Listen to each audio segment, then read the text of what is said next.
Assalomu alaykum. Qadrli tomoshabinlar. Bugun men sizlarga shunday bir ma'lumotni oshkor qilamanki, bu har bir pensiya yoshidagi insonning hayotini tubdan o'zgartirishi mumkin. Gap pensiya qo'shimcha to'lov haqida ketmoqda.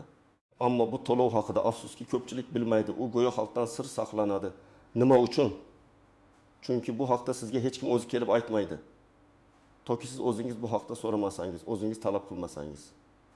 Agar sizning pensiyangiz hozirgi hayot darajasiga nisbatan kam deb hisoblasangiz yoki shunchaki adolatni tiklamoqchi bo'lsangiz, ushbu videoni oxirigacha diqqat bilan tomosha qiling.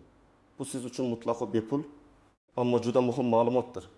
Videoni ho'zroq like bosing va kanalimizga obuna bo'ling. Chunki bunday ma'lumotlarni hech qayerdan topa olmaysiz. Ast muammoning ildizi avval qanday edi va hozir nima o'zgardi? Xo'sh, muammoning ildizi qayerda va nima uchun pensiya to'lovlariga qo'shimcha mablag' olish imkoniyati ko'pchilik uchun yashirin bo'lib qolmoqda? Keling, avval vaziyat qanday bo'lganini eslaylik. Sovet davridan qolgan yoki yaqin o'tmishda amalda bo'lgan qoidalarga ko'ra, ko'plab pensionerlar o'z pensiyalarini hisoblashda ma'lum bir cheklovlarga duch kelishgan. Ayniqsa eng ko'p shikoyatlar ish staji, ya'ni mehnat faoliyati va undan olingan daromadni hisobga olish bilan bog'liq edi. Ko'pchilikning pensiyasi, garchi ular umrining ko'p qismini mehnatga bag'ishlagan bo'lsa-da, faqatgina oxirgi 5 yillik ish haqi miqdori asosida hisoblanardi. Tasavvur qiling. Inson o'tim darbi yoki hatto oqimi yil ishlab, mehnat faoliyatining oxirida uning maoshi turli sabablarga ko'ra, masalan, sog'lig'i yomonlashgani, lavozimi o'zgargani yoki iqtisodiy inqiroz davri bo'lgani uchun pasaygan. Natijada uning haqiqiy mehnatiga yarasha bo'lmagan, ko'pincha adolatsizlik tuyuladigan pensiya miqdori belgilanardi. Bu esa ko'pchilikda haqsizlik tuyg'usini uyg'otardi va ko'plab keksa avlod vakillari uchun jiddiy moliyaviy qiyinchiliklarni keltirib chiqardi. Ular o'z hayotini butunlay davlat xizmatiga, mamlakat rivojiga bag'ishlagan edilar. Ammo munosib rag'batni ololmagandek his qilishardi. Ammo bugun vaziyat tubdan o'zgardi. Yangi qonunlar va normativ hujjatlar, xususan fuqarolarning davlat pensiya ta'minoti to'g'risida qonunga kiritilgan so'nggi o'zgartirishlar hamda Vazirlar Mahkamasining tegishli qarorlari pensiyani hisoblashda ancha adolatli va moslashuvchan mexanizmlarni joriy qildi. Eng muhimi shundaki, endilikda pensionerlar o'zlarining umumiy ish stajini to'liqroq hisobga olishlari yoki mehnat faoliyatining istalgan eng yuqori ish haqi bo'lgan davrini tanlash imkoniyatiga ega bo'ldilar. Bu nima degani? Bu shuni anglatadiki, agar sizning mehnat kitobingizda o'chim dardim yoki hatto egin yillik staj bo'lsa, sizning pensiyangiz faqat oxirgi 5 yillik ish haqi asosida hisoblanishi shart emas. Siz masalan 1990 yillarning boshlarida yoki hatto 2000 yillarda eng yuqori maosh olgan davringizni tanlab, shu davrdagi daromadlar asosida pensiyangizni qayta hisoblashni so'rashingiz mumkin. Bu ayniqsa pulning qadri doimiy o'zgarib turgan o'tish davrida muhim ahamiyatga ega. Chunki o'sha davrdagi yuqori maoshlar bugungi kun hisob kitoblarda ancha sezilarli pensiya miqdorini berishi mumkin. Bu yangilik pensionerlarning oldingi mehnatiga yarasha to'lov olish huquqini ta'minlashga qaratilgan muhim qadamdir. Biroq bu imkoniyat haqida ko'pchilik yetarlicha ma'lumotga ega emas va bu uning yashirin bo'lib qolishiga sabab bo'lmoqda. Asosiy qism batafsil tahlil nimalarni bilish kerak? Kimlar uchun bu muhim? Keling, endi bu imkoniyatdan kimlar foydalanishi kerakligini va nimalarga e'tibor berish lozimligini batafsil ko'rib chiqaylik. Bu qo'shimcha to'lov haqidagi ma'lumotlar ayniqsa quyidagi toifadagi pensionerlar uchun juda muhimdir. 1.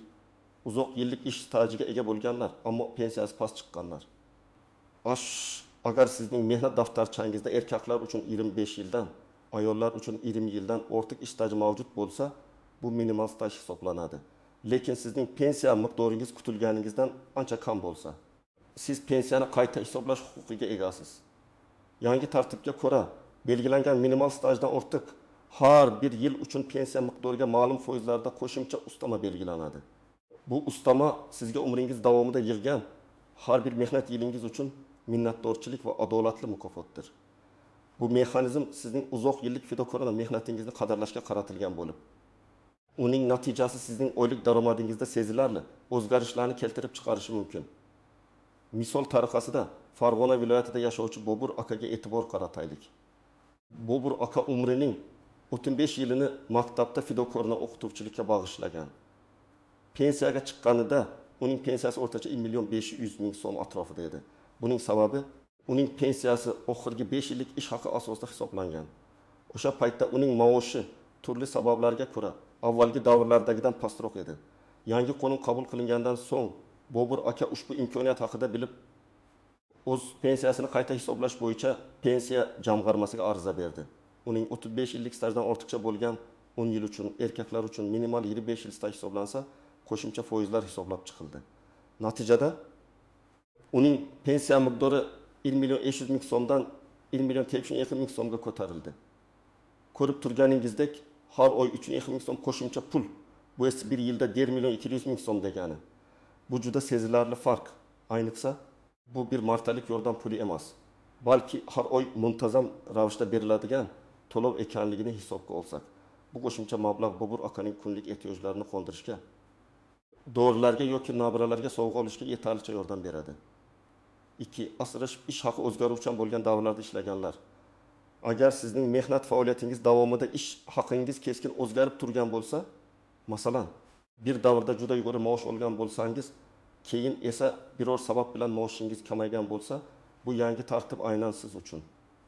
Endi siz mehnat faoliyatingizning istalgan 5 yillik eng yuqori ish haqi bo'lgan davrini tanlash huquqiga egasiz. Bu davr sizning mehnat faoliyatingizning boshida, o'rtasida yoki oxirida bo'lishi mumkin, farqi yo'q. Asosiysi, bu davrda ish haqingiz eng yuqori bo'lgan bo'lishi kerak. Chunki pensiya miqdori aynan shu ko'rsatkichga bevosita bog'liq. Pensiya jamg'armasi mutaxassislari sizga bu borada eng foydali hisob-kitoblarni amalga oshirishda yordam berishi shart. Misol uchun, Toshkent shahrida yashovchi Dilfuza opani olaylik, u 1990 yillarning boshlarida. Bozor iqtisodiyotiga o'tish davrida tadbirkorlik sohasida faoliyat yuritib, juda yuqori daromad topgan. Keyinchalik u davlat korxonasiga ishga kirgan va uning maoshi nisbatan barqaror, ammo avvalgi tadbirkorlik davridagi daromadlaridan ancha pastroq bo'lgan. Pensiyaga chiqqanida uning pensiyasi davlat korxonasidagi oxirgi 5 yillik maoshi asosida hisoblanib 1.300.000 so'm chiqqan edi. Dilfuza opa ushbu video kabi ma'lumotlarga duch kelib, pensiya jamg'armasiga murojaat qildi va o'zining tadbirkorlik faoliyati davridagi eng yuqori 5 yillik ish haqini hisobga olishni so'radi. U tegishli hujjatlarni, masalan, bankdan olingan daromadlar to'g'risidagi ma'lumotnomalar, soliq deklaratsiyalari taqdim etganidan so'ng uning pensiyasi qayta hisoblandi. Natijada Dilfuza opaning pensiyasi 1.300.000 so'mdan 2.100.000 so'mga ko'tarildi. Bu degani har oy 900.000 so'm qo'shimcha to'lov. Bu esa yiliga 9.600.000 so'm deganidir. Tasavvur qilyapsizmi? Bu qanchalik katta farq. Bu qo'shimcha pul Dilfuza opaning nafaqat kundalik xarajatlarini qoplashiga, balki o'z sog'lig'ini yaxshilash, farzandlarga yordam berish yoki orzu qilgan boshqa narsalarga sarflashga ham imkon beradi. Muayyan sohalarda, masalan, zararli sharoitlarda, uzoq hududlarda ishlaganlar, ba'zi kasblar yoki hududlarda ishlagan shaxslar uchun pensiya hisoblashda imtiyozli sharoitlar mavjud. Ammo ko'pincha bu imtiyozlar avtomatik tarzda qo'llanilmaydi. Agar siz konchilik, kimyo san'ati, metallurgiya, sog'liq uchun zararli kimyoviy moddalar bilan ishlash yoki geografik jihatdan og'ir hududlarda, baland tog'li joylar, cho'l zonalar, chekka qishloqlar ishlagan bo'lsangiz, sizning har bir mehnat yilingiz oddiy sharoitdagi bir yildan ko'proq hisoblanishi mumkin. Bu imtiyozli staj deb ataladi va uning hisoblanish tartibi alohida qonun hujjatlarida belgilangan. Masalan, Qashqadaryo viloyatidan Otabek aka uzoq yillar to'pkon sanoatda ishlagan, uning umumiy staji 30 yil bo'lsa da, imtiyozli sharoitlardagi ishi tufayli uning staji 35-38 yil ekvivalentida hisoblanishi mumkin edi. Lekin pensiyaga chiqqanda bu imtiyoz hisobga olinmagan. Otabek aka o'z mehnat kitobchasi va ish joyidan olgan maxsus ma'lumotnomalar bilan murojaat qilganda, uning pensiyasi qayta hisoblandi va imtiyozli staj to'liq inobatga olindi. Natijada u har oy 200.000 so'm atrofida qo'shimcha pul olishni boshladi.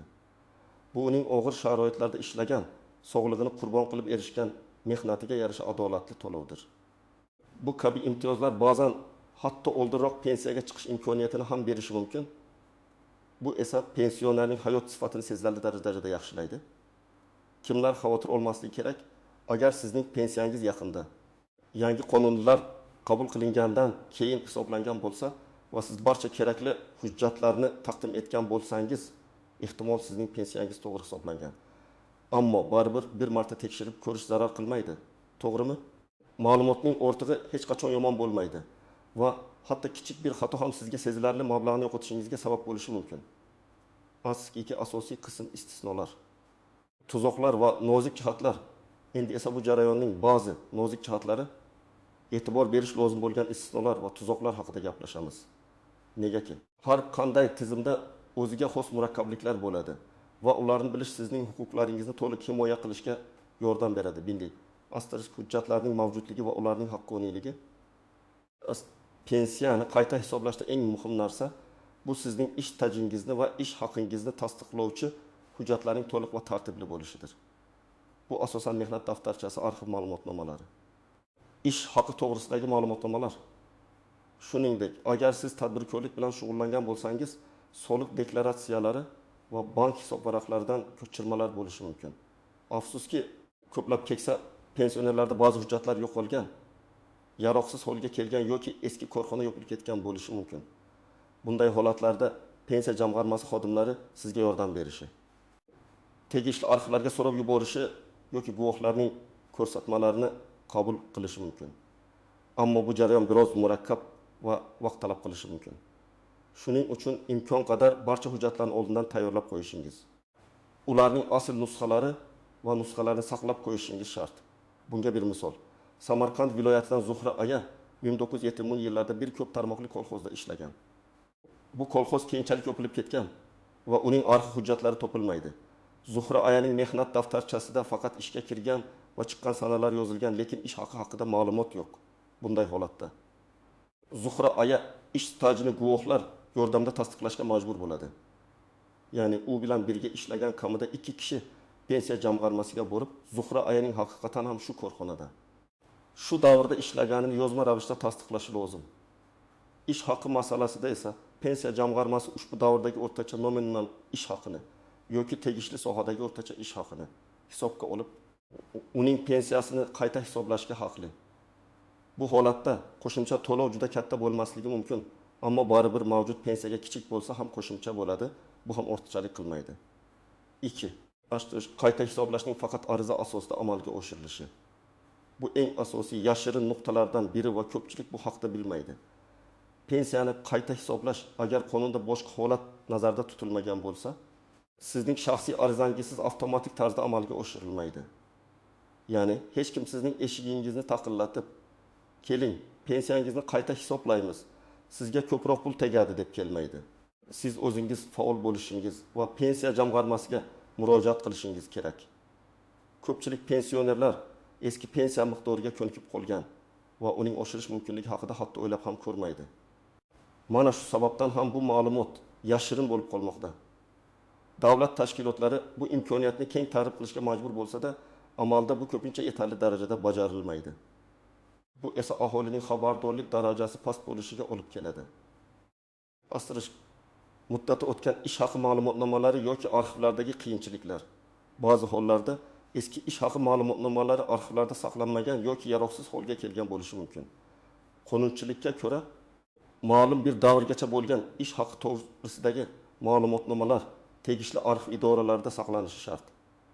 Agar sizning ish haqingiz haqidagi ma'lumotlar arxivlarda topilmasa, pensiya jamg'armasi o'sha davrdagi tegishli kasb yoki lavozim uchun belgilangan o'rtacha nominal ish haqini hisobga olgan holda pensiyani qayta hisoblashga majbur.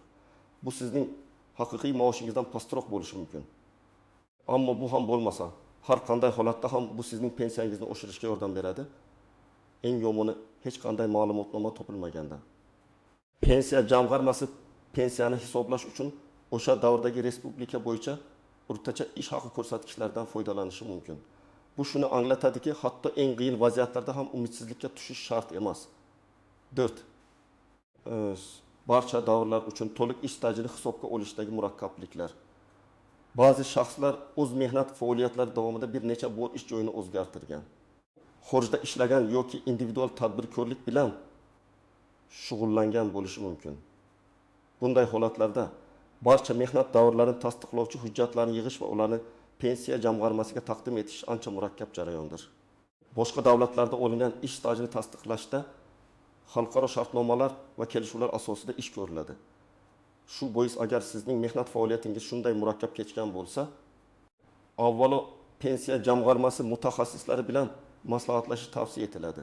Ular sizga aynan qaysi hujjatlar kerakligini va ularni qayerdan olish mumkinligini aniq aytib berishadi.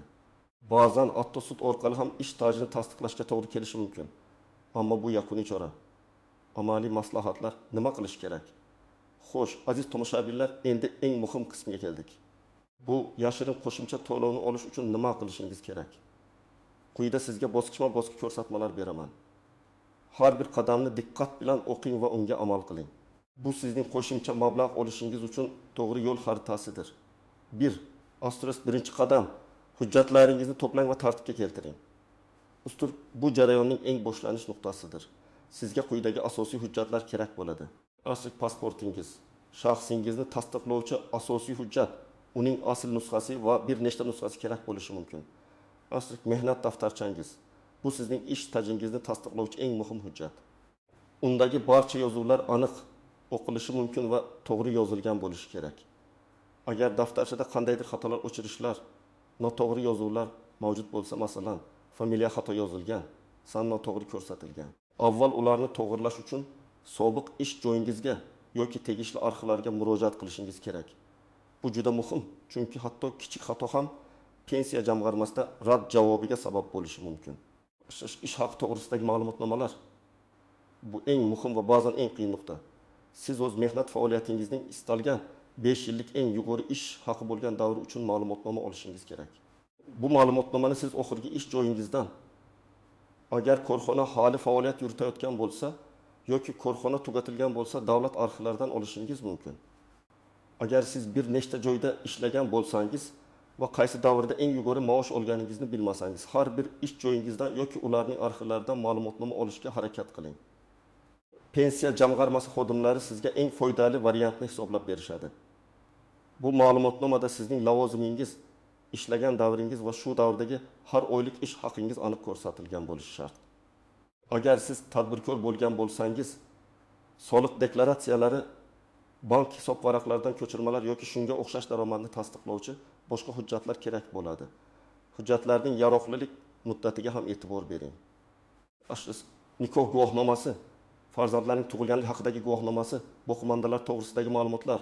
Agar sizda boqmandalar, voyaga yetmagan farzandlar, talabalar, nogiron oila a'zolari mavjud bo'lsa, ular uchun ham qo'shimcha to'lovlar belgilanishi mumkin.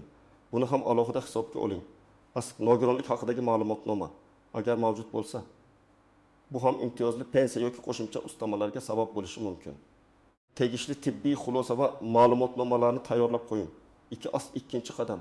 Pensiya jamg'armasiga murojaat qiling. Barcha hujjatlaringizni to'plaganingizdan so'ng yashash joyingizdagi pensiya jamg'armasi bo'limiga murojaat qiling. Ularning mutaxassislari sizning hujjatlaringizni ko'rib chiqadilar va sizga qaysi davr uchun qayta hisoblash eng foydali bo'lishini aytib berishadi. Sizda qaysi davr bo'yicha ish haqi haqida ma'lumotnoma mavjud bo'lsa, ularni taqdim eting. Agar aniq bir davrni belgilab bera olmasangiz, ular sizning barcha staj davringizdagi ma'lumotlaringizni ko'rib chiqib, eng maqbul variantni taklif qilishadi. Qayta hisoblash uchun ariza yozishingiz kerak bo'ladi. Ariza namunasini pensiya jamg'armasining o'zidan olishingiz mumkin yoki ular sizga joyida yozishda yordam berishadi. Aytgancha, murojaatni hozirgi kunda yagona interaktiv davlat xizmatlari portali MyPoytkob orqali onlayn tarzda ham yuborish imkoniyati mavjud. Ammo birinchi marta murojaat qilayotgan bo'lsangiz, hujjatlarning to'g'riligini aniqlash va aniq maslahatlar olish uchun shaxsan borishni tavsiya qilaman. Shaxsiy muloqot ko'pincha samaraliroq bo'ladi. 3. qadam. Hisob kitobni kutib turing va natijani tekshiring. Sizning arizangiz va hujjatlaringiz qabul qilinganidan so'ng pensiya jamg'armasi qonunchilikda belgilangan muddatda, ya'ni odatda 10 kun ichida sizning pensiyangizni qayta hisoblab chiqishi va natijasi haqida sizga yozma ravishda ma'lumot berishi shart. Berilgan yangi hisob kitobni diqqat bilan o'rganib chiqing. Agar sizda qandaydir savollar tug'ilsa yoki hisob kitobda xatolik deb hisoblasangiz, darhol pensiya jamg'armasi xodimlariga murojaat qiling va batafsil tushuntirish talab qiling. Siz har qanday hisob-kitobni tushunishga haqlisiz va har bir so'm qayerdan kelganini bilishingiz kerak. Agar sizga berilgan hisob-kitob tushunarsiz bo'lsa, uni tushuntirishni talab qiling. 4. To'rtinchi qadam. Rad etilgan taqdirda nima qilish kerak? Agar sizga pensiyani qayta hisoblash rad etilsa, rad etishning sabablari yozma ravishda asoslantirilishi shart. Ushbu yozma javobni olganingizdan so'ng, agar siz rad javobini asossiz deb hisoblasangiz, yuqori turuvchi pensiya jamg'armasi idoralariga viloyat yoki respublika miqyosida yoki sudga murojaat qilish huquqiga egasiz. Bu holatda malakali huquqshunos bilan maslahatlashish tavsiya etiladi. Esda tuting, sizning huquqlaringiz qonun bilan himoyalangan va adolatni tiklash uchun kurashishdan cho'chimaslik kerak. Sud jarayoni biroz vaqt talab qilishi mumkin. Ammo natija sizning foydangizga hal bo'lishi ehtimoli yuqori. Bu jarayon biroz vaqt talab qilishi mumkin, ammo natija sizni xursand qilishi shubhasiz. Har bir oy qo'shimcha 100 minglab so'm pul bu pensiya yoshidagi inson uchun juda katta yordamdir. Bu nafaqat moliyaviy yordam, balki sizning mehnatlaringiz qadrlanganligini his qilish imkoniyatidir. Asta xulosa va yakuniy chorlov shunday qilib, aziz do'stlar. Bugungi videomizda pensiyaga qo'shimcha to'lov olish imkoniyati haqida, u nima uchun yashirin ekanligi va uni olish uchun qanday qadamlar qo'yish kerakli haqida batafsil ma'lumot berdim. Sizning uzoq yillik fidokorona mehnat yillaringiz va buning uchun adolatli pensiya olish huquqingiz sizga tegishlidir. Bu imkoniyatdan foydalanmaslik o'zingizning haqingizdan voz kechish bilan barobar bo'ladi. Bu ma'lumotlar siz uchun foydali bo'ldi degan umiddaman. Unutmang, sizning pulingiz bu sizning mehnat haqingiz. Uni talab qilishdan qo'rqmang va o'z huquqlaringizni biling. Hech kim sizga o'zi kelib aytmaydi. O'zingiz harakat qilishingiz kerak. Siz bu borada qanday fikrdasiz? Siz pensiyangizni qayta hisoblatganmisiz? Agar ha bo'lsa, natijalar qanday bo'lgan? Izohlarda o'z fikr va tajribangizni yozib qoldiring. Bu boshqa tomoshabinlarga ham yordam berishi mumkin va bizning hamjamiyatimizni yanada kuchaytiradi. Videoni yakunida yana bir bor eslatib o'taman. Ushbu videoni albatta like bosing va kanalimizga obuna bo'ling. Chunki biz sizga faqatgina foydali va muhim ma'lumotlarni taqdim etamiz. Sizning hayotingizni yaxshilashga yordam beramiz. O'zingizni ehtiyot qiling va kelgusi videolarda ko'rishguncha xayr.